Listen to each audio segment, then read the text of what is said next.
نحمدہ ونصلی علی رسولہ الکریم، اما بعد فاعوذ باللہ من الشیطان الرجیم، بسم اللہ الرحمن الرحیم۔ قال اللہ تبارک و تعالی: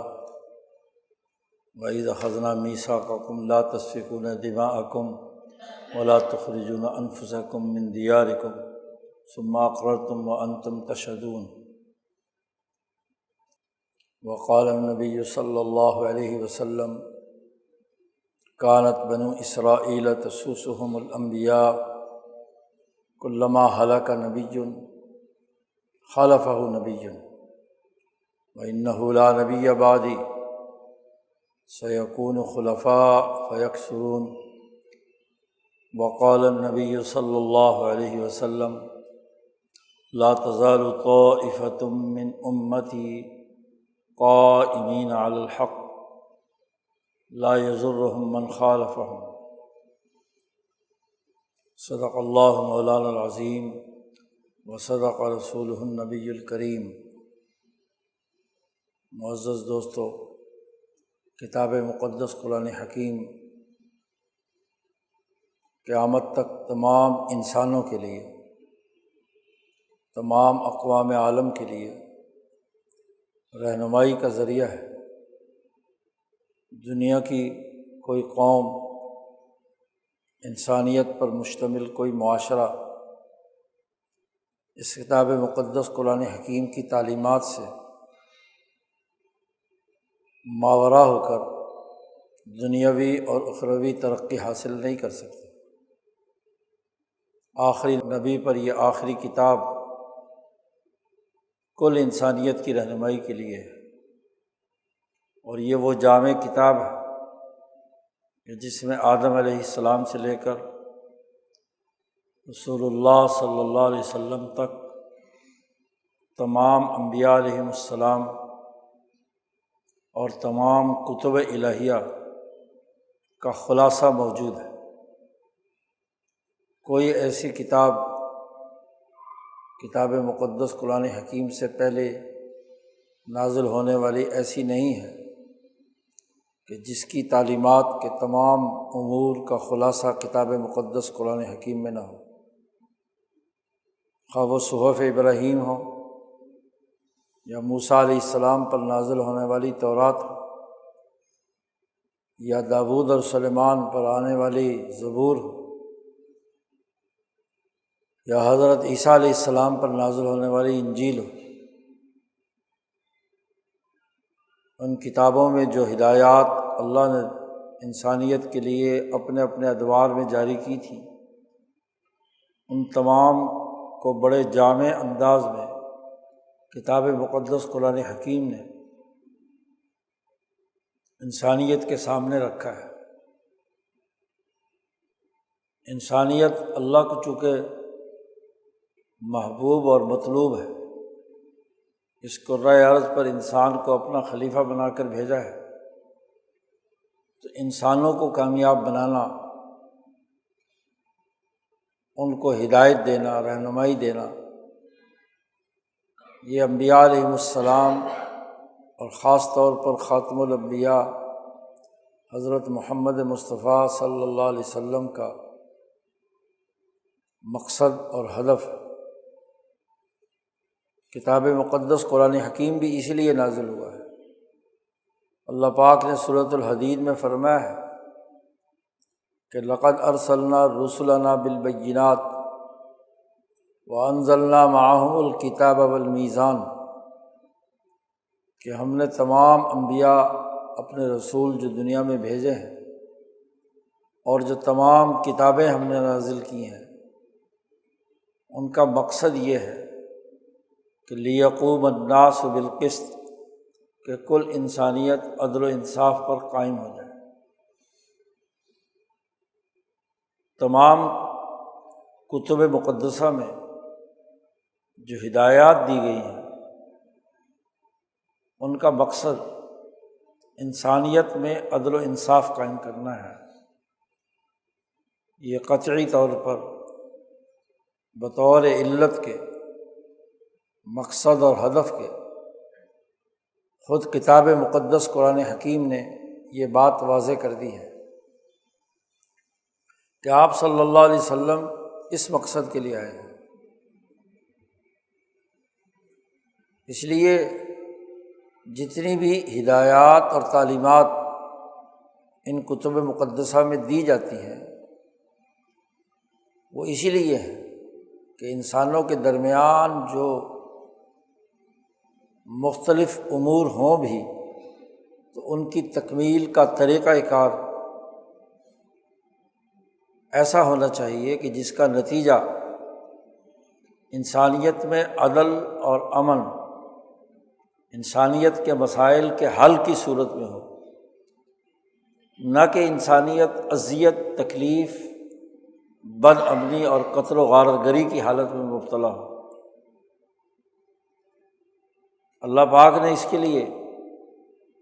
جو بیت اللہ الحرام کا مرکز تعمیر کیا تھا ابراہیم علیہ السلام اور اسماعیل علیہ السلام سے، اس کو امن کی جگہ بنایا تھا۔ یہ سب سے پہلا گھر جو بنایا گیا اس کا مقصد اور ہدف کان آمنا، یہ امن کی جگہ ہے۔ امن انسانیت کی بنیادی خصوصیت ہے۔ امن کے بغیر کوئی انسان اس کرۂ ارض پر باقی نہیں رہ سکتا۔ امن نہ ہو، خوف، قتل و غارت گری ہو، تباہی اور بربادی ہو، تو انسانیت تو خود ہی ایک دوسرے کو قتل کرنے کے درپے ہونے کی وجہ سے بنیادی انسانیت ہی ختم ہو گئی، تو اللہ کا خلیفہ کہاں گیا؟ اللہ نے انسان کو خلیفہ بنا کر بھیجا ہے اور انسان قتل ہونے لگے، بد امنی کی حالت میں رہے، خوف کی حالت میں رہے، یا بھوک اور افلاس کی حالت میں رہے۔ قرآن حکیم نے بیت اللہ الحرام بلکہ بیت المقدس دونوں جو ابراہیم علیہ السلام کی دو شاخیں بنی اسرائیل اور بنی اسماعیل نے بنائی، ان دونوں پر لازمی قرار دیا تھا کہ ایک امن اور دوسرا معاشی خوشحالی، ورزق اہلہ من الثمرات، اور یہ بلا تفریق رنگ نسل مذہب ہے۔ ابراہیم نے تو دعا مانگی تھی رزق کی صرف مومنوں کے لیے، لیکن اللہ پاک نے کہا قال ومن کفر فامتعہ قلیلا، جو کفر بھی کرے گا تو اس کو بھی رزق تو میں دوں گا دنیا میں، دنیا میں ان کا رزق نہیں روکا جائے گا۔ تو بیت المقدس اور بیت اللہ الحرام دونوں مراکز ابراہیمی تحریک کے ہیں، ابراہیم علیہ السلام کی اولاد نے انہیں قائم کیا ہے، اور یہ عدل، امن اور معاشی خوشحالی کے مراکز ہیں۔ پوری تحریک حنیفی اس کے گرد گھومتی ہے۔ ابراہیم علیہ السلام پر جو صحف نازل ہوئے تھے ان کا مقصد اور ہدف بھی ان تینوں مقاصد کو پورا کرنا تھا۔ امن، دنیا میں امن قائم کرنا، دنیا میں انسانیت کی بھوک مٹانا، دنیا میں انسانوں کے اندر عدل و انصاف قائم کرنا۔ ان تین مقاصد و اہداف کے لیے ابراہیم علیہ السلام نے، اور چوتھا بنیادی مقصد ان تینوں کے نتیجے میں پیدا ہوتا ہے، اور وہ یہ کہ ان انسانوں کو جو عدل و امن اور معاشی خوشحالی کے ساتھ دنیا میں زندگی بسر کریں، وہ اپنے خالق و مالک کی صحیح عبادت کریں، توحید، شرک اور کفر اور ظلم ناانصافی سے بچیں۔ حنیفیت یا وحدانیت کے نتیجے میں یہ تین چیزیں پیدا ہونا ضروری ہے۔ وہ موحد نہیں ہے جو ظلم کرتا ہے، جو بد امنی پیدا کرتا ہے، وہ اللہ کو مانتا نہیں ہے، اللہ کا انکار کرتا ہے، اس کی تعلیمات کا انکار کرتا ہے، جو یہ تینوں درجے کی، ان تینوں امور کی ضد اختیار کرتا ہے، عدل کے مقابلے میں ظلم، امن کے مقابلے میں بد امنی، معاشی خوشحالی کے بجائے بھوک و افلاس۔ قرآن حکیم نے سینکڑوں آیات میں یہ حقیقت واضح کی ہے کہ انسانیت کی بقا کے لیے، اللہ کی توحید کے لیے، اللہ کے ساتھ تعلق کے لیے ان تمام امور کو پیش نظر رکھنا ضروری ہے۔ مختلف واقعات اور قصص کے ضمن میں موسیٰ علیہ السلام پر نازل ہونے والی تورات ہو، داؤد علیہ السلام پر نازل ہونے والی زبور ہو، عیسیٰ علیہ السلام پر نازل ہونے والی انجیل ہو، جس کا مجموعہ آج بائبل کہلاتا ہے، خواہ وہ تحریف شدہ ہو، لیکن ان میں یہ بنیادی اساسی اصول آج بھی موجود ہیں۔ آج بھی یہ تینوں چیزیں، مختلف آیات تمام تر تحریفات کے باوجود، جس میں عدل کا ذکر ہے، امن کا ذکر ہے، جس میں انسانیت کی بھوک مٹانے کا ذکر ہے، بائبل میں آج بھی موجود ہے۔ اور قرآن حکیم نے ان کی تحریف شدہ چیزوں کو الگ کر کے خالص جو الہی تعلیمات ہیں وہ جمع کر دی ہیں کتاب مقدس قرآن حکیم۔ بائبل کی جس بات کی تصدیق قرآن حکیم کرتا ہے وہ صحیح ہے۔ قرآن حکیم نے یہ بات نقل کی ہے کہ جہاں جہاں بھی ابراہیم علیہ السلام کے دین کو ماننے والے لوگ انسانیت میں قتل و غارت گری کا کردار ادا کریں، وہ مجرم دنیا میں بھی ذلیل ہوں گے اور آخرت میں بھی ذلیل ہوں گے، جہاں بھی کسی عنوان سے۔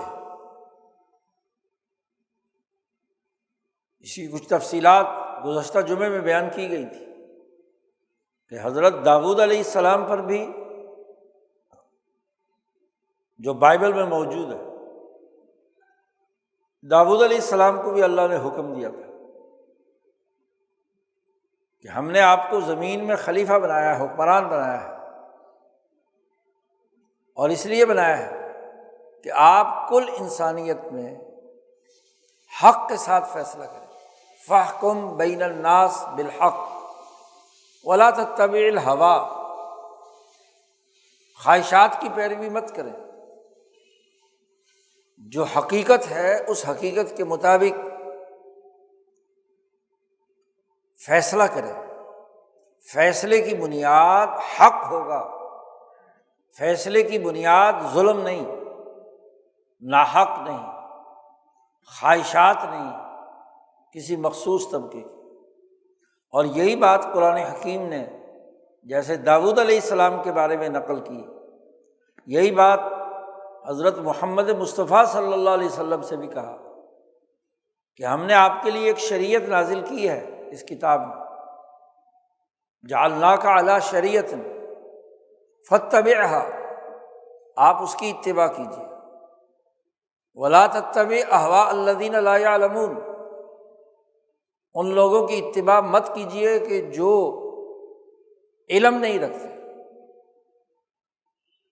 حقائق کو مسخ کر کے اس سے مطلوبہ نتائج لینا، یہ علم کا انکار ہے۔ ایک تو وہ جاہل ہوتا ہے کہ جو کسی چیز کے بارے میں واقف نہیں ہوتا، اور ایک وہ ہوتا ہے جو واقف ہونے کے باوجود اس کے علم ہونے کا انکار کرتا ہے کہ مجھے تو پتہ ہی نہیں۔ جی، تجاہل عارفانہ جسے کہتے ہیں کہ وہ جان بوجھ کر کیا ہے، جاہل بنا ہوا ہے، آنکھیں بند کر رکھی، علم کا اعتراف نہیں کرنا چاہتا۔ یہ ایسے ہی ہے کہ سوئے ہوئے آدمی کو تو آپ جگا سکتے ہیں، لیکن نیند کی ظاہری شکل اختیار کر کے جاگتا ہوا اس کو تو نہیں جگا سکتے۔ تو ایک جہالت مفرد ہوتی ہے اور ایک جہالت مرکب ہوتی ہے کہ جانتا وانتا کچھ نہیں لیکن جاننے کا اعلان کرے، یا جانتا ہے لیکن بغلے کی طرح گردن جھکا کر بیٹھا ہوا ہے، مانتا نہیں ہے۔ ابو جہل حضور صلی اللہ علیہ وسلم کے بارے میں پوری جانکاری رکھتا تھا، ایسے جانتا ہے جیسے اپنے بیٹوں کو جانتا ہے، یعرفونہ کما یعرفون ابناءہم، ایسے پہچانتے ہیں، لیکن مانتے نہیں۔ تب بھی اس کو کیا کہا؟ ابو جہل۔ ایک خالی جاہل ہوتا ہے اور ایک جاہلوں کا باپ ہوتا ہے جو جہل مرکب ہے۔ تو وہ لوگ جو علم نہیں رکھتے یا علم کو قبول نہیں کرنا چاہتے، ان کی آپ اتباع نہ کریں۔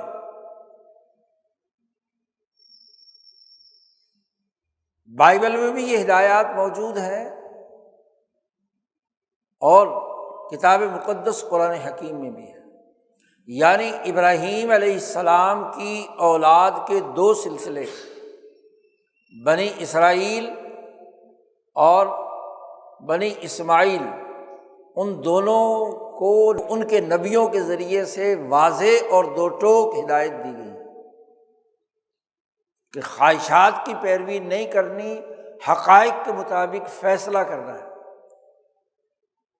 حقائق کو نظر انداز کر کے کوئی فیصلہ نہیں کیا جائے۔ قرآن حکیم نے اس تناظر میں نبی اکرم صلی اللہ علیہ وسلم کی آمد سے پہلے حضرت ابراہیم علیہ السلام کی تعلیمات کے نمائندے یہودی اور عیسائی تھے، ان کی مذہبیت کے اندر کیا خرابیاں تھیں، کیا تحریفات کی تھی، اس کو مثال بنا کر مسلمانوں کو تنبیہ کی گئی ہے کہ جو حرکتیں ان یہودیوں نے کی ہیں، انہوں نے ابراہیمی تعلیمات کا مذاق اڑایا ہے، عیسائیوں نے جو حرکتیں کی ہیں، تمہیں اس سے عبرت حاصل کرنی ہے اور اس عبرت کے نتیجے میں ان حرکتوں سے اپنے آپ کو روکنا ہے۔ اگر تم نے بھی وہی حرکتیں کی، وہی غلط کاریاں کی جو یہودیوں اور عیسائیوں نے کی ہیں، تو تمہارا معاملہ بھی وہی ہو۔ اب یہ آیت مبارکہ جو ابھی خطبے میں تلاوت کی ہے، اس میں اللہ تبارک و تعالیٰ بنی اسرائیل کی بنیادی خرابی بیان کر رہا ہے۔ سورۃ البقرہ کی یہ آیات جو تقریباً پونے پارے پر مشتمل آیات ہیں، جو یہودیوں کی بد کرداریوں اور ان کے گروہی اور طبقاتی اختلافات، بد امنی،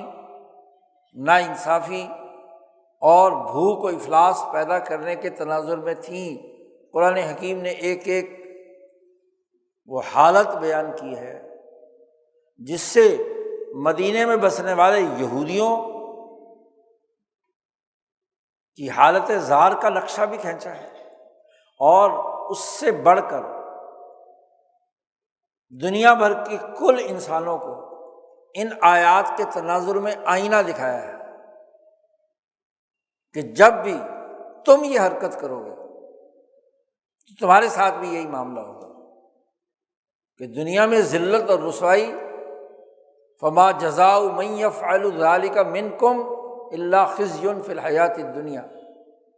جو بھی تم میں سے یہ حرکت کرے گا،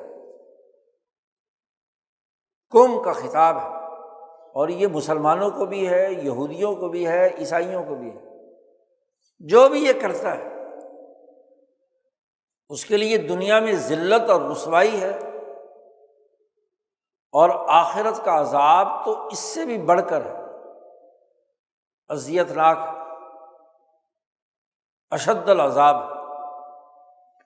وہ کیا حرکت ہے؟ قرآن حکیم نے تورات میں یہ حکم نازل کیا تھا، موسیٰ علیہ السلام نے بنی اسرائیل سے یہ عہد لیا تھا اللہ کی طرف سے، اور انہوں نے وہ عہد قبول کیا تھا۔ قرآن کہتا ہے وَإِذْ أَخَذْنَا مِيثَاقَكُمْ، جب ہم نے تم سے معاہدہ کیا تھا۔ اللہ جب کوئی حکم نازل کرتا ہے کسی کتاب میں تو دراصل جو اللہ پر ایمان لانے والے ہیں وہ اللہ سے ایک عہد کرتے ہیں، معاہدہ ہے۔ کلمہ پڑھ لینا ایک معاہدہ ہے کہ وہ اب اللہ اور اس کے رسول کی ہر بات کو دل و جان سے تسلیم کریں۔ تو باقاعدہ ہم نے عہد لیا تھا،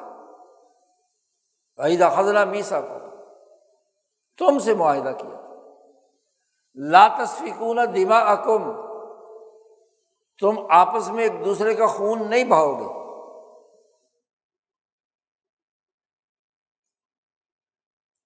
بنی اسرائیل ایک جماعت ہے جو نسلاً ابراہیم کی اولاد میں سے، اسرائیل علیہ السلام کے بیٹے ہیں، یعقوب کے، تو ابراہیم کے پوتے یعقوب علیہ السلام ہیں جن کی اولاد ہے۔ تو اس اولاد کو حکم دیا گیا کہ تمہاری اجتماعیت تو اس لیے قائم کی گئی ہے کہ دنیا میں تم عدل و انصاف قائم کرو، اور اگر تم ہی آپس میں لڑنے لگ گئے، اختلاف پیدا ہو گیا، تم ہی انسانیت کا خون بہانے لگے، امن کا مرکز بنایا ہے یہ بیت المقدس، تو جو امن کے مرکز میں اس مرکز کے رکھوالے خود ہی انسانیت کا خون بہانے لگے، تو وہ دنیا میں عدل قائم کریں گے، امن قائم کریں گے، یا خود اس جرم کے مرتکب جو اللہ تبارک و تعالیٰ نے جس سے منع کیا تھا، لا تسفکون دماءکم، پہلا جرم، کبھی انسانیت کا خون نہیں بہاؤ گے، ولا تخرجون انفسکم، اور نہ ہی اپنے لوگوں کو جلا وطن کرو گے، اس سرزمین سے باہر نکالو گے، جو اس سرزمین کے باسی ہیں، یہاں رہنے والے لوگ ہیں، ان کو ان کی دھرتی سے باہر نکالنا، یہ اخراج ہے، ان کو مہاجر بنا دینا، ان سے زمین چھڑوا لینا، من دیارکم، اپنے گھروں سے نہیں نکالو، یہ ان کا گھر ہے، یہ ان کا وطن ہے۔ دنیا بھر میں انسان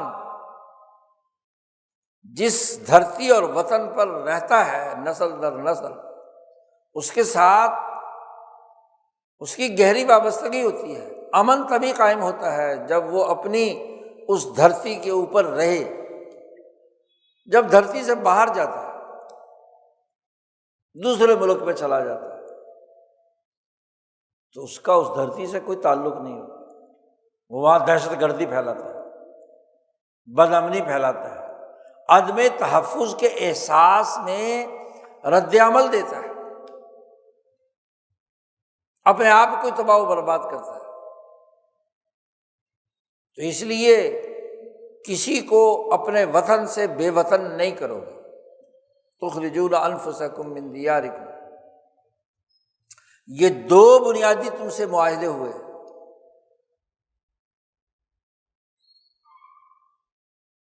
قرآن حکیم تورات کی یہ آیت نقل کر رہا ہے، بائبل میں یہ موجود ہے، یہودیوں کی تعلیمات میں آج بھی موجود ہے، انجیل میں یہ بات کہی گئی، اور کتاب مقدس قرآن حکیم نے نقل کی تو یہاں کے مسلمانوں پر بھی یہ لازم قرار دے دیا گیا کہ تم بھی یہ حرکت نہیں کرو گے، مسلمان کو قتل نہیں کرے گا،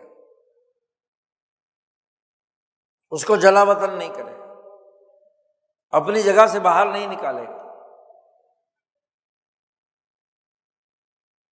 اب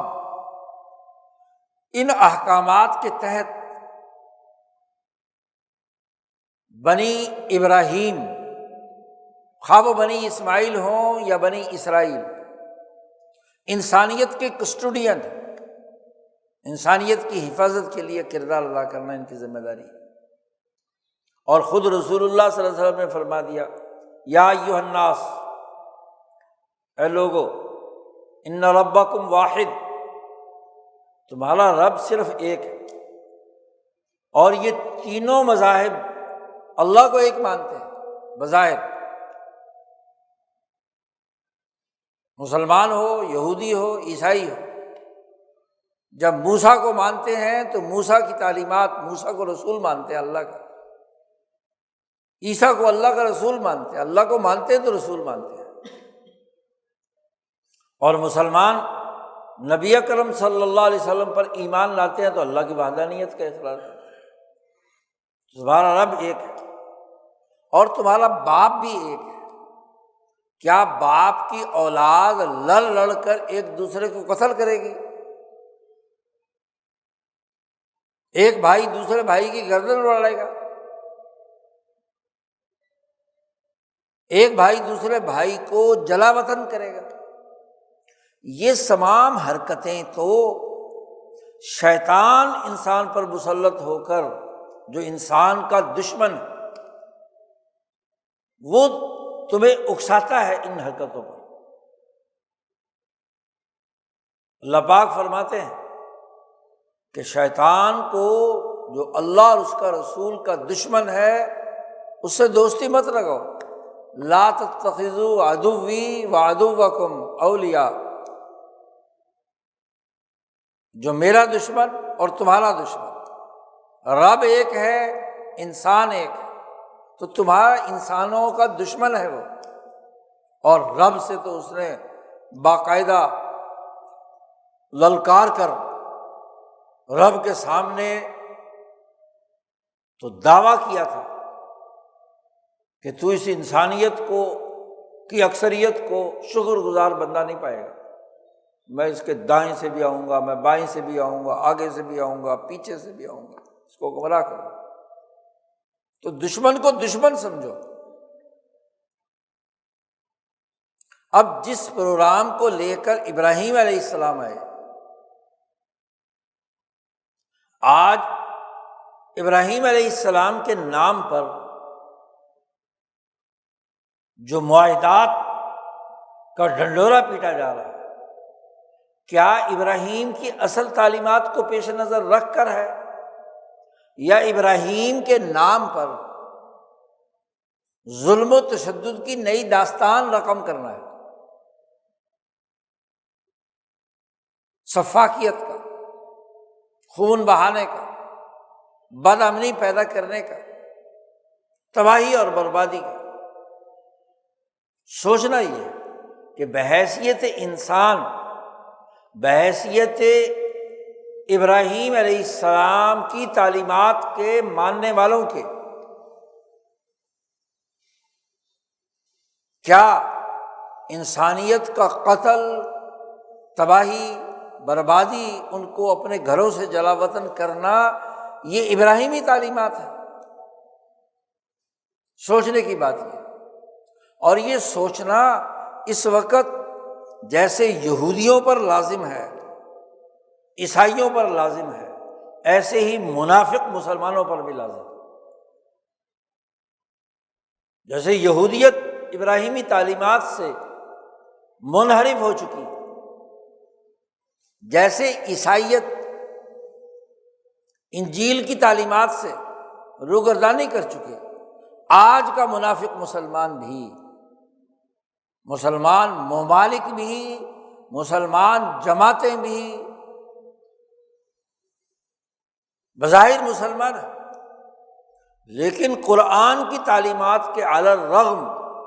انسانیت کے قتل عام میں برابر کے شریک۔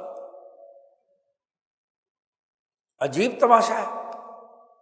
آج مسلمان رہنماؤں اور لیڈروں کو آیات یاد آ رہی ہیں، اور تو اور ٹرمپ صاحب کو آیت یاد آئی ہے بائبل کی۔ جی،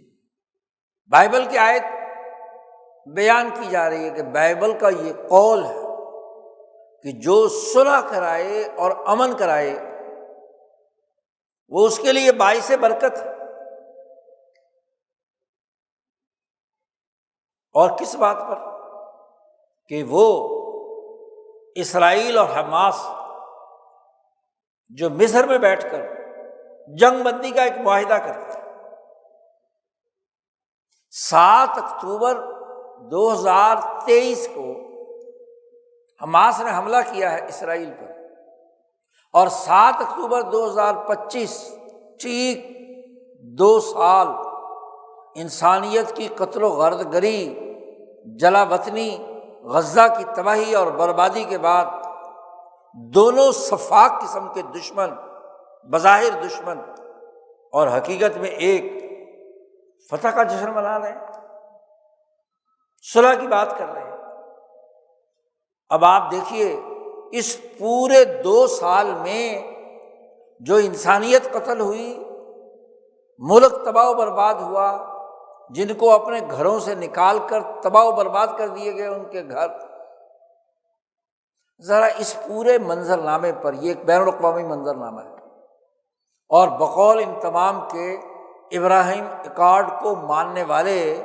ماشاءاللہ 8-10 ملک جو ٹرمپ کے ساتھ معاہدہ کر کے آئے ہیں، اور ٹرمپ نے اسرائیل کی ان کے ساتھ صلح کرائی ہے، یہ ابراہیم کے ماننے والے ہیں۔ ذرا یہ آیات جو قرآن حکیم نے 1400 سال پہلے نازل کی تھیں، اس کے تناظر میں اپنے گریبان میں جھانکنے کے لیے تیار ہیں؟ کیا کہتا قرآن؟ کہ ہم نے تم سے معاہدہ کیا تھا کہ تم 2 کام نہیں کرو گے، لا تسفکون دماءکم ولا تخرجون انفسکم من دیارکم ثم اقررتم، پھر تم نے اقرار بھی کیا تھا، اللہ نے حکم دیا، اوتھ لیا، اور تم نے اس کا اقرار نامہ لکھ کر دیا۔ اقررتم، یہودیوں نے بھی، عیسائیوں نے بھی، مسلمانوں نے بھی، اقررتم وانتم تشہدون، اور تم اس کی شہادت بھی دیتے ہو، تم نے علی رؤوس الاشہاد لوگوں کے سامنے اقرار کیا تھا اور کرتے ہو کہ ہم تورات، انجیل اور آج مسلمان قرآن پر ایمان کا دعویٰ کرتا ہے۔ قرآن کی آیات کلیات بیان کرتی ہیں، ٹھیک ہے یہاں آگے پیچھے تذکرہ بنی اسرائیل کا ہو رہا ہے، لیکن کلیہ بیان کیا جا رہا ہے۔ پھر قرآن نے کہا یہ تم نے معاہدہ کیا تھا، لیکن ثم انتم ہؤلاء تقتلون انفسکم، پھر یہ تم ہی تو ہو اللہ سے یہ عہد کرنے، تورات، انجیل اور قرآن کو مان لینے کے بعد آج او غزہ والو، مصر والو، امریکہ، عرب ملک، مسلمان ملک، ہؤلاء انتم تقتلون انفسکم، تم نے 2 سال قتل انسانیت کیا کہ نہیں؟ اگر 7 اکتوبر 2023 سے پہلے جنگ بندی تھی اور امن تھا، تو ان 2 سالوں میں تم نے کیا کام کیا؟ آج بھی امن؟ آج بیٹھ کر حماس اور اسرائیل معاہدہ کر رہے ہیں شرم الشیخ میں۔ شرم الشیخ تو کسی شیخ کے نام پر شرم تھی، تمہیں تو شرم آنی چاہیے کہ اس 2 سال میں تم نے کیا گنوایا اور کیا کھویا۔ یہودیوں نے اور یہ حماسیوں نے کیا کمایا، کیا کھویا؟ کیا یہ قرآن نے جو نقشہ کھینچا ہے، ثم انتم ہؤلاء تقتلون انفسکم، تم نے اپنی اولاد، جگر گوشوں کو قتل کرایا، قتل کیا۔ انسان جب انسان کو قتل کرتا ہے تو دراصل جو انسانیت ایک جسد واحد تھی، اپنے حصے، جسم کے ایک حصے کو کاٹ کر پھینکتا ہے، یہ مطلب ہے تقتلون انفسکم۔ یہودیوں نے اپنے حصے کو قتل کرایا، کتنے یرغمالی پکڑے گئے تھے جن میں کتنے قتل ہوئے، اور فلسطینیوں کا 70,000 انسانوں کا قتل عام ہوا اس 2 سالوں میں، اور یہ تو وہ ڈیٹا ہے جو عالمی طور پر جاری ہوا ہے۔ اصل میں کتنے مرے ہیں ملبے کے نیچے؟ اس کا تو کوئی اتا پتہ نہیں۔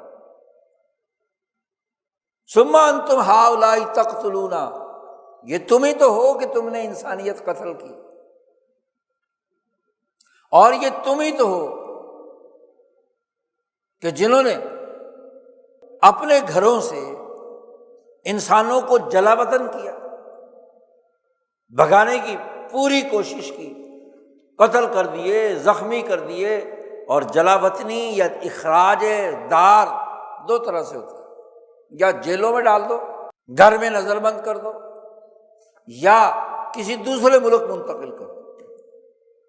پچھلے 2 سال ہی نہیں، پچھلے 100 سال پر دیکھو، 1917 سے لے کر آج 2025 تک، اس 100 سال میں ثم انتم ہؤلاء تقتلون، تم نے قتل کیے انفسکم، اسمی عدوان، ایک دوسرے پر ظلم، زیادتی اور جرائم کرتے ہیں۔ یہ تم نے قتل عام کیا یا نہیں کیا؟ اور پھر جب قتل عام ہو جاتا ہے، لوگ ایک دوسرے کے ساتھ جلا وطن ہوتے ہیں، گھروں سے باہر نکالے جا رہے ہیں، بے گھر کر دیا گیا، تو قرآن حکیم نے، تورات نے، انجیل نے ایک حکم یہ بھی دیا تھا کہ تم اگر تمہارے آدمی گرفتار ہو جائے تو فدیہ دے کر انہیں رہا کرا دو، پیسے دے کر رہا کرا دو۔ قرآن نے اسے کہا وَإِن يَأْتُوكُمْ أُسَارَىٰ تُفَادُوهُمْ، آج معاہدہ کیا جا رہا ہے کہ دونوں اپنے اپنے قیدی چھوڑ دیں گے۔ جتنے اسرائیل کے قیدی حماس کے قبضے میں ہیں وہ چھوڑ دے، اور جتنے اسرائیل کے قبضے میں ہزاروں فلسطینی ہیں وہ چھوڑ دے۔ یہ آیات کے بارے میں مفسرین نے لکھا ہے کہ جیسے مسخ شدہ یہودیت کی آپ صلی اللہ علیہ وسلم کی آمد سے پہلے قبیلوں کی لڑائیاں اور جھگڑے چل رہے تھے، ایسے ہی مدینہ منورہ میں جو یہودیوں کے 3 قبیلے تھے، بنو قینقاع ایک قبیلہ تھا، بنو نذیر اور بنو قریظہ، 2 مشرکین کے قبیلے تھے، اوس اور خزرج، جو بعد میں رسول اللہ صلی اللہ علیہ وسلم کے انصار بنے، مسلمان ہوئے۔ یہ خزرجی اور اوسی ہی مسلمان ہوئے سب سے پہلے مکہ مکرمہ میں حج کے موقع پر آپ صلی اللہ علیہ وسلم پر، انہوں کی دعوت پر ہی آپ صلی اللہ علیہ وسلم مدینہ آئے۔ تو آپ کی آمد سے پہلے جنگ سمیر میں یہ دونوں قبیلے آپس میں لڑتے رہتے تھے، اوس اور خزرج، اوپر تو ایک ہی تھے لیکن دونوں میں کھینچا تھانی اقتدار کی، قبضہ کرنے کی، یثرب پر حکمرانی کی، خواہشات کی بنیاد پر دونوں میں لڑائیاں ہوتی رہتی تھیں۔ اور یہ یہودی جو باہر سے آ کر مدینہ بسے تھے، جب عیسائیوں نے بیت المقدس سے انہیں نکال دیا، وہاں سے شام پہنچے، وہاں سے نکلے، خیبر پہنچے، وہاں سے نکلے، تو نکلتے نکلتے مدینہ پہنچ گئے تھے۔ حضور صلی اللہ علیہ وسلم کی آمد سے کئی سال پہلے یہ تینوں کو انہوں نے مدینے کے ارد گرد اپنے اپنے قبیلے بسا لیے تھے، اوس اور خزرج کے سرداروں سے مل کر۔ جو اوس کے ساتھ ملتا تھا اس نے قریب اس کے اپنے مکانات بنا لیے، بنو قریظہ نے، جو خزرج کے ساتھ ملتا تھا۔ تو یہ حرب سمیر میں یہ قریظہ اور نذیر یہ خزرجیوں کے ساتھ بنو قریظہ والے تھے، اور اوسیوں کے ساتھ بنو نذیر تھے۔ یا کچھ روایات میں یہ ہے کہ بنو قینقاع خزرجیوں کے ساتھ تھے، اور اوس اور بنو نذیر مل کر اوسیوں کے ساتھ، مختلف روایات، لیکن یہ چونکہ وہاں کے موالی تھے، تابع تھے، اس لیے دونوں کے حلیف تھے۔ جب بھی اوس اور خزرج میں جنگ چھڑتی تو ہر ایک اپنے حلیف کی طرف سے لڑتا تھا کہ جی چونکہ میرا معاہدہ ہوا ہوا ہے، دفاعی معاہدہ ہوا ہوا ہے۔ اس زمانے میں بھی دفاعی معاہدے ہوتے تھے، دفاعی معاہدہ ہوا ہوا ہے۔ اوس کے حلیف یہودی خزرج کے حلیف یہودیوں سے لڑتے تھے آمنے سامنے، قتل و غارت گری ہوتی، جنگ عروج پر ہوتی تو دونوں طرف سے بندے قتل ہوتے۔ جنگ جب بھی ہوگی اس کے نتائج یہ، پھر جب جنگ ختم ہو جاتی تو جو فاتح ہوتا تھا وہ دوسرے قبیلے کے لوگوں کو قیدی بنا لیتا تھا۔ اوسی فاتح ہوتے، ظاہر جنگ یا برابر کی ٹکر ہو کر بند ہوتی ہے یا کیا ہے، فاتح ہو جاتا ہے ایک آدمی تو دونوں طرف قیدی۔ تو اب قیدی چھڑانے کے لیے تو فدیہ دینا ضروری ہے نا، پیسے دینا ضروری ہے، عربوں کا دستور تھا۔ تو انہوں نے بنو قریظہ نے اپنے قیدی چھڑانے کے لیے خزرجیوں کو پیسے دے کر رہا کراتا تھا، کیونکہ جی تورات میں لکھا ہوا ہے اگر تمہارا بندہ گرفتار ہو جائے تو لاؤ چندہ دو، پیسے دو، اور چندہ بھی عوام پر ٹیکس۔ جو بڑے بڑے سردار ہیں وہ تو تھوڑا ہی دیتے ہیں، گو سردار کے نام پر چندہ جاتا ہے، اور اس چندے میں کتنا کچھ خود ہڑپ کر جاتے کوئی پتہ نہیں۔ اسی طرح بنو قریظہ کے جو لوگ ادھر دوسری طرف آ جاتے تو ان کو چھڑانے کے لیے فدیہ دیتے تھے۔ اب جو اعراب تھے مدینہ میں، عام دیہاتی بدو لوگ جو چاروں طرف مدینہ کے رہتے تھے، شہر یثرب کے اندر نہیں تھے۔ شہر یثرب میں تو یہ 3 یہودیوں کے عوالی مدینہ میں، اور خود مدینہ یثرب کے اندر اوس اور خزرج، جو ادھر ادھر کے چھوٹی چھوٹی بستیوں کے دیہاتی اعراب،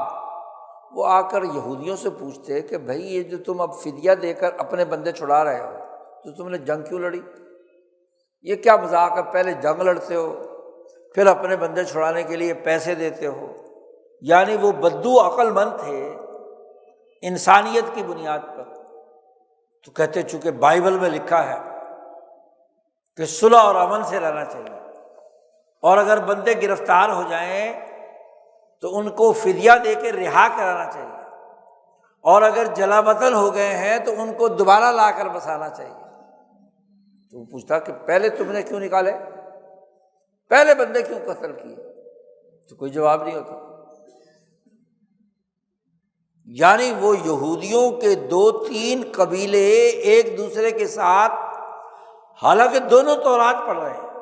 دونوں کے مدرسے تھے، بیت المدراس بخاری میں الفاظ ہے، درس دینے کا گھر کمرہ۔ بنو قریظہ کا الگ تھا، بنو نذیر کا الگ تھا، حافظ تھے تورات کے، عالم تھے، جانتے تھے، لیکن اوس اور خزرج کی جو دونوں مشرک تھے اس زمانے میں، جو کسی الہی کتاب کو نہیں مانتے تھے، کسی نبی کو نہیں مانتے، ان کی سرمایہ دارانہ جنگیں تھیں۔ ان جنگوں کے درمیان تم ابراہیم کے ماننے والے ایک دوسرے کے اعلی کار بن کر ایک دوسرے کو قتل کرتے تھے، ثم انتم ہؤلاء تقتلون انفسکم۔ اور جب قیدی آ جاتے ہیں تو ان یاتوکم اسارا، پہلے ان قیدیوں کو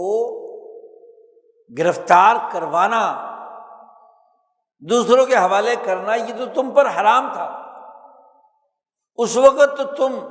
اوسیوں یا خزرجیوں کے ساتھ مل کر اپنے ہی بندے گرفتار کرواتے تھے، قیدی بنواتے تھے۔ ٹھیک ہے بنانے والے اوسی ہیں یا خزرجی ہیں، تم بھی تو ان کے نمائندے ہو نا۔ جنگ ہے نا، جنگ میں ایک حلیف آگے پیچھے تو نہیں ہو سکتا، تو خود گرفتار کر کے لاتے ہو، خود گرفتار کراتے ہو، اور پھر جب جنگ بندی ہوتی ہے تو پیسے دے کر کیا ہے چھڑاتے ہو، اور اس کے لیے آیتیں پڑھ پڑھ کر سناتے ہو۔ قرآن نے تو پہلے منع کیا تھا کہ تم قتل نہ کرو اور تم گھر سے جلا وطن مت کرو۔ یہ حرکت کیا ہے؟ قرآن نے یہ پوری حرکت بیان کی، یہ اس زمانے کے بنی اسرائیل اور یہودیوں کی تھی۔ اور جیسے گزشتہ جمعے میں نے تفصیل سے بتلایا کہ حضور صلی اللہ علیہ وسلم کی حدیث موجود ہے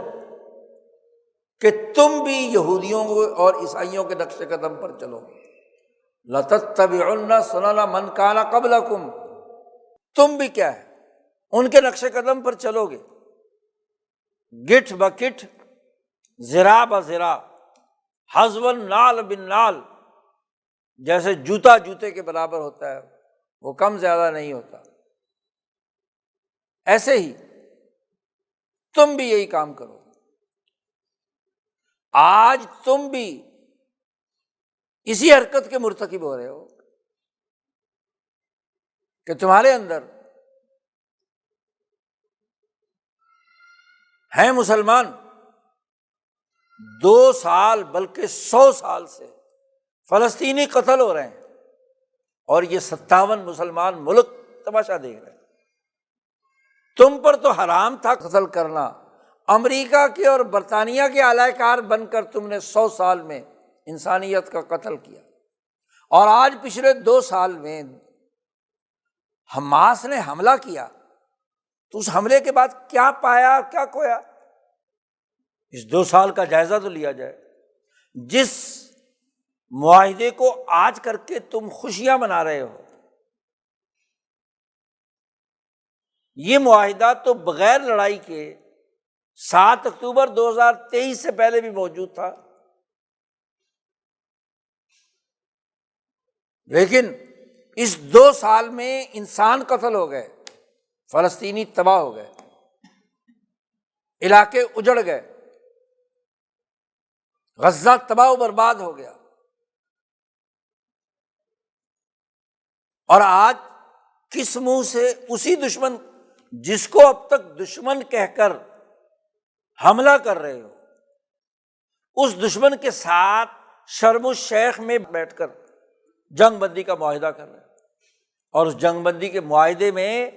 واضح طور پر لکھا ہے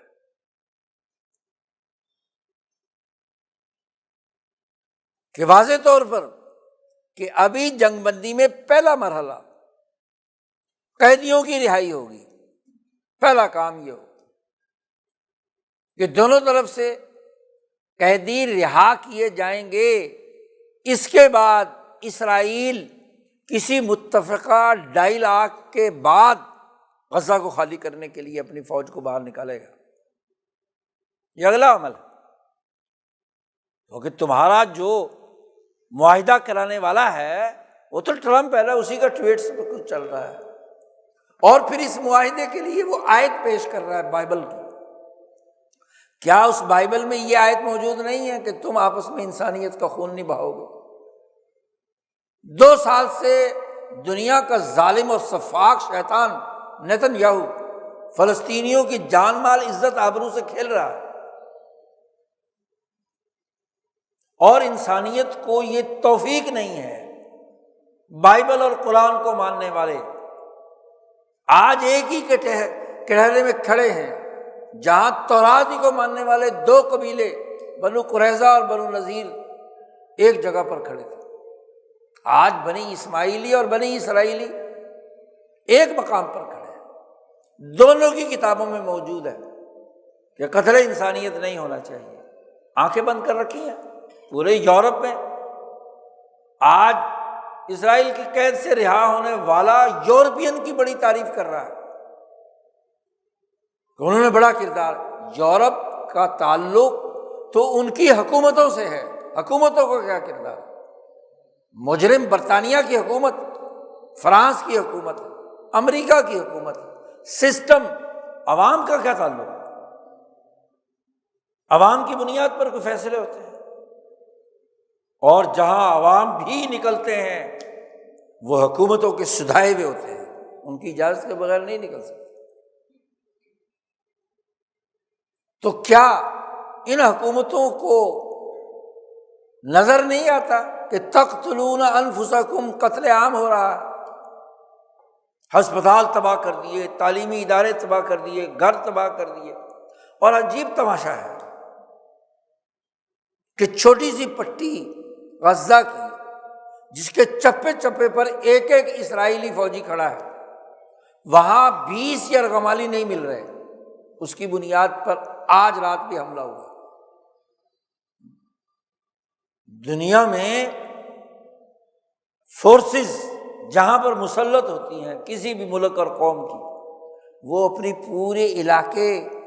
کے بارے میں چپے چپے سے واقف نہیں ہوتی، اور جب حالت جنگ میں ہو، پورا غزہ اسرائیل کے قبضے میں ہے اور وہ 20 یرغمالی نہیں مل رہے، حماس نے ایسی جگہ چھپا رکھے ہیں کہ جن کو رہا کرنے کے لیے باقاعدہ معاہدہ کرنا پڑ رہا ہے۔ یہ ڈرامہ نہیں ہے جی، کہ حقائق کیا ہے؟ عالمی سامراجی سرمایہ داری نظام کی خواہشات پورا کرنا، اور خواہشات پورا کرنے کے لیے ماشاءاللہ مسلمان ملک اور ان کے سرمایہ دار بیٹھے ہوئے ہیں غزہ کو سرمایہ دارانہ اصول پر عالمی سامراجی مفادات کے لیے آباد کرنے کو، بڑی بڑی ہائی رائز بنانے، عیاشیوں کے اڈے بنانے، سرمایہ دار سود سمیت غزہ کے باسیوں سے ایک ایک خون کا قطرہ نچوڑنے کے لیے تیار بیٹھے ہیں۔ یہ گدے ہیں عالمی سرمایہ داری نظام کی۔ عجیب تماشا ہے، شکلیں ان کی گدوں کی ہیں، نوچنے کے لیے اب غزہ پہنچ رہے ہیں۔ پہلے تباہ کرو بھائی، 300 سال سے دنیا میں سرمایہ داری نظام مسلط ہے، حق یہ ہے، اور حق یہ ہے کہ یہ سرمایہ دار عالمی طاقتیں جس میں یہودی، عیسائی، مسلمان اور دنیا بھر کی سامراجی قوتیں، وہ اس کا پورا گینگ ہے جو ملکوں اور قوموں پر قبضہ کر کے 200-250 سال سے انسانیت کا خون پی رہا ہے۔ وہ یہودی کو مسلمان سے لڑاتا ہے، مسلمان کو مسلمان سے لڑاتا ہے، یہودیوں کے گروہوں کو آپس میں لڑاتا ہے، عیسائیوں کو عیسائیوں سے لڑاتا ہے، پھر اسی کے ساتھ ساتھ مذہبی افتراق، علاقائی اختلاف، ملکوں کا اختلاف۔ جنگ اس کی ضرورت ہے، 250 سال کی یہ حقیقت ہے، اور پچھلے 100 سال کی عملی حقیقت ہے کہ 2 عالمی جنگیں اور اس کے بعد جتنی بھی جنگیں مسلط کی گئیں، عالمی سرمایہ دار نے پہلے علاقے تباہ کیے اور پھر قرضے لے کر پہنچ گئے ان کی آباد کاری کے نام پر، اور سود در سود کے چنگل میں پھنسا لیا۔ پہلے ایسٹ انڈیا کمپنی نے ہندوستان تباہ کیا، اور پھر اس کی تعمیر کے لیے قرضہ چڑھایا۔ ہندوستان تباہ کر کے یہاں کے حکومت چلانے کے لیے برطانیہ سے قرضے لیے گئے، سارا شہری نظام اور رسل و رسائل اور مواصلات کا نظام جو ہزاروں سال کی تاریخ سے ہندوستان میں موجود تھا، اسے تباہ و برباد کر کے قرضہ دے کر ریلوے لائن بچھائی جا رہی ہے، سڑکوں کے جال بچھائے جا رہے ہیں قرضے کے نام پر۔ پورا 100 سال کی برٹش سامراج کی کہانی پڑھ کر دیکھ لیجیے، اس ہندوستان کو گدھوں کی طرح نوچا اور اس علاقے کے لوگوں کو لڑائی کرا دی، ہندو مسلم، سکھ، عیسائی، یہودی۔ مشرق وسطیٰ میں ہندو نہیں تھا تو وہاں یہودی اور عیسائی اور مسلمان ان کی لڑائی کرائی، ڈیوائڈ اینڈ رول کے تحت۔ حق تو یہ ہے جو بائبل میں اس کو صلح کے موقع پر تو ایسے ہی یہ آیت یاد آئی ہے جیسے کیا ہے بنو قریظہ اور بنو نذیر کو یاد آتی تھی کہ جی تورات میں لکھا ہوا ہے کہ فدیہ دے کر چھڑانا چاہیے اپنے بھائیوں کو۔ تو قرآن نے کہا کہ عجیب تم ہو، افتؤمنون ببعض الکتاب وتکفرون ببعض، فدیے والی آیت پر تو تم عمل کرتے ہو اور جو قتل و غارت گری والی آیت ہے اس کا انکار کرتے ہو، آدھی کتاب چھوڑ دی اور آدھی کتاب پر ایمان لاتے ہو۔ بھائی یہ سوال تو موجود ہے کہ 2 سال انسانیت کو تباہ و برباد کیا اور اس کی بنیاد پر حق کیا ہے اور ظلم کیا ہے؟ حق یہ ہے کہ اسرائیل نے انسانیت کی تباہی اور بربادی کی ہے، عالمی عدالت کے مطابق وہ مجرم ہے، نسل کشی کا ارتکاب کیا، سب پہ پردہ پڑ گیا۔ فلسطینیوں کی نسل کشی کی ہے، اس کا کوئی اس معاہدے میں ذکر ہے؟ اتنے انسان قتل ہوئے، اس قاتل پر کوئی فرد جرم عائد ہے؟ عالمی عدالت میں جس کے خلاف مقدمہ چل رہا ہے کچھ نہیں، صلح ہو گئی۔ ایک مظلوم فلسطینی اگر جشن منا رہا ہے تو اس کا حق پہنچتا ہے کہ جنگ نہ اس نے پہلے چاہی تھی نہ اب چاہتا ہے، تو چلو جان چھوٹی، غزہ تباہ کر کے، فلسطینی تباہ کر کے، انسانیت کا قتل عام کر کے، سب کو جلا وطن کر کے، اب جناب صلح پر جشن منایا جا رہا ہے۔ میں نے تو 7 اکتوبر کے بعد تمہیں میں کہہ دیا تھا کہ یہ حرکت تباہی اور بربادی کے لیے ہے، غزہ کی یہ حرکت فلسطینیوں کو تباہ و برباد کرنے کے لیے بنائی گئی، اس کا حقیقی آزادی سے کوئی تعلق نہیں، یہ سبوتاج کرنے کے لیے بنائی گئی فلسطینیوں کے حقوق اور ان کی حکومت کو۔ اور پھر جو 20 نکاتی منصوبہ ٹرمپ نے دیا، اور کل بھی ٹویٹ کے اندر اس نے واضح کیا کہ غزہ میں حماس نہیں ہوگی، جہاں جہاں دنیا میں یہ تشدد پسند تحریک پیدا کی جاتی ہے، سامراج کی پیدا کرتی ہے۔ 7 اکتوبر سے 4 دن پہلے میں سعودی عرب میں تھا، وہاں کے فلسطینیوں کو پتا تھا کہ ہم حملہ کرنے والے ہیں۔ عجیب بات، جنگ بندی تو پہلے بھی تھی، فاحکم بین الناس بالحق، لوگوں کے درمیان جھگڑا ہو تو حقائق کی بنیاد پر ہو، فیصلہ کرو۔ داؤد کو حکم ہے، نبی اکرم صلی اللہ علیہ وسلم کو حکم ہے کہ عدل کی بنیاد پر آپ فیصلہ کیجیے۔ پھر جتنے اب تک معاہدے فلسطینیوں کے معاملے میں امریکہ نے کروائے، کوئی بھی معاہدہ پایہ تکمیل کو نہیں پہنچا۔ فلسطین کی زمین چرائی گئی اور اسرائیل نے چرائی، کوئی یہ کہنے کے لیے تیار نہیں ہے کہ نیتن یاہو سفاک ہے، اسرائیل نے ناجائز قبضہ کیا ہوا ہے۔ پھر اس پورے 20 نکاتی منصوبے میں کسی بھی قسم کا کوئی اسرائیل کے اوپر جرم کی کوئی بات ہی نہیں، سارا بلیم اس منصوبے کے مطابق بھی اور دنیا بھر کی حکومتوں پر کا بھی دباؤ حماس پر ہے کہ تم فارغ ہو، کیونکہ ضرورت پوری ہو گئی عالمی سرمایہ داری نظام کی۔ اب تو یہ جو تفادوہم، فدیہ لے کر ماشاءاللہ پہنچیں گے، یہ پیسے لے کر پہنچیں گے، بظاہر اشک شوئی کر رہے ہیں، ان غریبوں کو پہلے مارا پیٹا تباہ و برباد کیا، اب روٹیاں کھلائیں گے۔ کہتے جی فلانی جگہ پر اتنے ٹرک تیار ہیں، رفح بارڈر کراس کرنے والے مصر سے، جنیوا میں اقوام متحدہ تیار بیٹھا ہے کہ یہ طیارے اب اترنے والے ہیں ان کے لیے انعامات لے کر۔ پہلے تباہ کرو اور پھر اس کے بعد عمارتوں کی تعمیر کے نام پر قرضے چڑھائے جائیں گے جو ان کی نسلیں بھی اگلے 300 سال نہیں اتار سکتی۔ فلسطینیوں کی۔ ایک ہی راستہ ہوگا کہ وہ یا بیچ کر بھاگیں یا کیا ہے، وہاں رہنا ہے تو سود در سود در سود در سود، نسل در نسل غلامی کے چکی پہ پستے رہے۔ تو یہ معاہدات عارضی امن کے نام پر محض خوش فہمی ہے۔ عالمی سامراج کے مقاصد اور اہداف کیا ہے؟ سرمایہ داری نظام کہاں کھڑا ہے؟ کامیابی سفاق کی ہے، اس دجال کی ہے،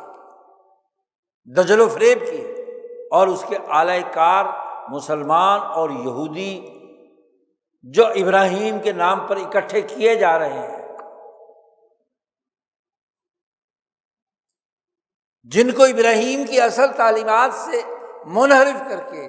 سامراجی تعلیمات کے مطابق کام کرنے کے رخ پر ڈالا جا رہا ہے، ان کے نتیجے میں اس پورے مشرق وسطیٰ کی نئی صورت گری کی جا رہی ہے۔ امریکی وزیر خارجہ نے کہا تھا کہ یہ جو مشرق وسطیٰ کی تقسیم ہے، یہ تو فرانس اور برطانیہ نے جنگ عظیم اول کے بعد کی تھی، 100 سال گزر چکے، اب تو امریکہ کرے گا نئی تقسیم۔ لیکن یہ تو آنے والا وقت بتائے گا کہ امریکہ کر پائے گا یا خود ذلیل اور رسوا ہو کر نکلے گا، کیونکہ قرآن نے کہہ دیا ہے کہ جو الہی تعلیمات کی توہین کرتا ہے، فما جزاء من یفعل ذلک منکم، تم میں سے جو بھی یہ حرکت کرے گا، یہ کم میں یہودی، عیسائی، مسلمان، منافق سب شامل ہیں۔ منافق مسلمان اس کا حصہ ہے۔ تم میں سے جو بھی، او انسانوں تم میں سے جو بھی یہ حرکت کرے گا، ابراہیم کے اس حکم کو پسے پش ڈال کر آدھی کتاب پر عمل کرے اور آدھی کتاب کو چھوڑ دے، تؤمنون ببعض الکتاب وتکفرون ببعض، اس کی ایک ہی سزا ہے، فما جزاء من یفعل ذلک منکم الا خزی فی الحیاۃ الدنیا، دنیا کی زندگی میں ذلت ہے، رسوائی ہے، تباہی ہے، بربادی ہے۔ صہیونیت اور اس کے کرتا دھرتا کچھ ہی دن ہے ان کی ذلت اور رسوائی کا سلسلہ۔ اور اس سے بڑی ذلت کیا ہے کہ انسانیت پوچھ رہی ہے کہ بھائی اتنا نقصان کرنے کے بعد پھر وہیں اسی جگہ پر کھڑے ہو جو 7 اکتوبر 2023 سے پہلے تھے، اس سے بڑی ذلت کیا ہے؟ اور پھر مشرق وسطیٰ میں امریکہ چاہے کہ اپنی مقاصد کے تحت بندر بانٹ کر لے گا، نہیں، این خیال است و محال است و جنون، اس مشرق وسطیٰ میں دوسری طاقتیں اپنا اثر رسوخ پیدا کر چکی ہیں، جن کو تم نے غیر ابراہیمی قرار دے کر جس کے مقابلے میں ان منافقوں کا بند باندھا ہے کہ یہ جنگ لڑیں روس اور چین ملکوں سے۔ تو یہ ابراہیم اکارڈ کے نام پر یہودی، مسلمان، عیسائی اکٹھے کر کے یہ ذلت اور رسوائی والی فوج دنیا کی ترقی یافتہ فوجوں کا مقابلہ نہیں کر سکتی، جو ٹیکنالوجی میں آگے نکل رہے ہیں، جو دوسرے معاملات میں آگے بڑھ رہے ہیں، جو دنیا کو دعوت دے رہے ہیں کہ آؤ تمام اقوام کو حق کے خود ارادیت دے کر ایک اجتماعی نظام بنائیں جس میں کوئی ایک ملک باقیوں پر مسلط نہ ہو۔ اور جیسے جیسے دنیا کو آج پتہ چل رہا ہے کہ یہ سارے ملک زیرو ہیں اور ان کے اوپر چودھری اکیلا ایک ملک امریکہ ہے جو ڈنڈے کے بل بوتے پر ببانگ دہل اسرائیل کو بھی ڈانٹتا ہے بظاہر، اور عربوں اور مسلمان ملکوں کو بھی اپنی لاٹھی سے ہانکتا ہے۔ تو یہ اقوام متحدہ نہ ہوا، اور اگر اس کے مقابلے میں انسانیت کا وہ طبقہ جو قوموں کو دعوت دے رہا ہے کہ برابری کی سطح پر آؤ ہمارے ساتھ معاملہ تعاون باہمی ہو، کوئی قوم باقی اقوام کے فیصلے نہ کرے، ہر قوم اپنے قومی دائرے میں، اپنی قومی خود مختاری میں، اپنے فکر میں، اپنی سیاست میں، اپنے اعمال میں آزاد ہونی چاہیے۔ کوئی اجتماعی فورم اس کی قومی معاملات میں مداخلت نہ کرے۔ تو جو انسانیت کی یہ دعوت دے رہا ہے، دعوت اس کی چلے گی، یا انسانیت دشمنی، قتل و غارت گری کا ارتکاب کرنے والے ایک بدماش کی، جس کے ساتھ دنیا کے یہ سرمایہ دار ملک شامل ہیں، جنہیں وہ حکم دیتا ہے، جنہیں وہ آرڈر دیتا ہے، تو جو آرڈر دیتا ہے اس کی انگلی کا اشارہ ہوتا ہے، سب چل پڑتا ہے۔ وہ جو اقوام متحدہ کا ایک بھرم تھا کہ یہ اقوام عالم کا ایک فورم ہے، اور پہلے امریکی صدر پردہ پوشی کرتے تھے اپنی آمریت کی، خفیہ ہدایات دیتے تھے، اب وہ کھل کر ننگا ہو کر دنیا کے سامنے، قوموں کے سامنے آ چکا ہے۔ تو ایسا دنیا بھر کا دجال، وہ مشرق وسطیٰ کیا دنیا کے کسی ملک کو، کسی خطے کو اپنی خواہشات کے مطابق تقسیم کر سکتا ہے؟ نہیں۔ فما جزاء من یفعل ذلک منکم الا خزی فی الحیاۃ الدنیا، اس کے لیے رسوائی ہے، اس کے لیے ذلت ہے۔ یہ الہی تعلیمات ہیں جو معاشرے اس بنیادی ابراہیمی تعلیمات سے منحرف ہیں، امن کے دشمن ہیں، ابراہیم کے دشمن ہیں، موسیٰ اور عیسیٰ محمد مصطفیٰ صلی اللہ علیہ وسلم کے دشمن ہیں، یہ انبیاء کے دشمن ہیں، انبیاء کی تعلیمات سے منحرف ہے، اعلی کار ہے۔ ابراہیم کی تعلیمات، اگر ابراہیمی معاہدہ ماننا ہے تو ابراہیم کی اصل تعلیمات قرآن میں ہے، اور جو محمد مصطفیٰ صلی اللہ علیہ وسلم کی حقیقی شریعت ہے، صحابہ نے جو نافذ کی، یہ ابراہیمی معاہدہ ہے، یہ ابراہیمی اصول ہے۔ 4-5 جمعے میں نے تفصیل سے اس پر لگائے تھے کہ ابراہیمی بنیادی اصول یہ ہیں، اور ان اصولوں کی بنیاد پر ابراہیم کی صحیح اور سچی تعلیمات وہ یہ ہے۔ تو یہ ابراہیم کی تعلیمات سے تو منحرف ہیں یہودی بھی، عیسائی بھی اور منافق مسلمان، اس کے ساتھ کوئی تعلق نہیں، یہ تو اعلی کار ہے، عالمی سرمایہ داری نظام کے ایجنٹ۔ اس کو جب ضرورت ہوتی ہے کسی علاقے کو تباہ کروانے کی تو ماشاءاللہ یہ آگے پہنچ جاتے ہیں، اور پھر جب تباہ ہو جاتا ہے تو اس کو آباد کرنے کے نام پر عالمی سرمایہ دار قرضے لے کر پہنچ جاتے ہیں، لو جی ملک بنوا لو، عمارتیں بنوا لو، قرضہ لے لو، ہاں جی یہ کام کر لو۔ یہ پچھلے 300 سال سے یہ کھیل تماشا انسانیت کے خلاف یہ دجالی طاقتیں اور قوتیں کر رہی ہیں۔ ایسٹ انڈیا کمپنی نے یہ حرکت کی، امریکہ میں پہنچنے والے امریکیوں، برطانیوں اور ان تمام نے کی، وہاں کے ریڈ انڈین کو تباہ و برباد کیا۔ وہی حرکت ہندوستان میں ہوئی، وہی پورے مشرق وسطیٰ اور عرب میں ہوئی، پورے افریقہ میں ہوئی۔ آج بھی انسانیت تباہ ہو رہی ہے اس سرمایہ داری نظام۔ آج کا شعور یہ ہے کہ اس تعلیمات کی اساس پر اصل حقائق سامنے لائے جائیں، اس عالمی سرمایہ داری نظام کو سمجھا جائے جو مذہب کی بنیاد پر، قوموں کی بنیاد پر، نسلوں کی بنیاد پر لڑوا رہا ہے، اور اس لڑائی میں اعلی کار نہ بنا جائے۔ یہ وہ زمانہ ہے جہاں دین پر عمل کرنا ہتھیلی پر انگارہ لے کر چلنے کے مترادف ہے، جیسے رسول اللہ صلی اللہ علیہ وسلم نے فرمایا۔ لیکن رائے تو آپ کی آزاد ہے، سوچ تو آپ کی آزاد ہے، آپ نے تو عزم کیا ہے کہ ہم شریعت محمدیہ پر عمل کریں گے۔ ٹھیک ہے، تکلیفیں ہیں، مشکلات ہیں، پریشانیاں ہیں، لیکن کسی کے لیے اعلی کار بن کر حکومتوں کا یا ان کے مقابلے میں برسر پیکار پرتشدد تحریکوں کا ایندھن بننا غلط۔ اصل انسانیت کی حفاظت، امن، عدل اور معاشی خوشحالی اور اس اجتماعیت کو قائم کرنے کے لیے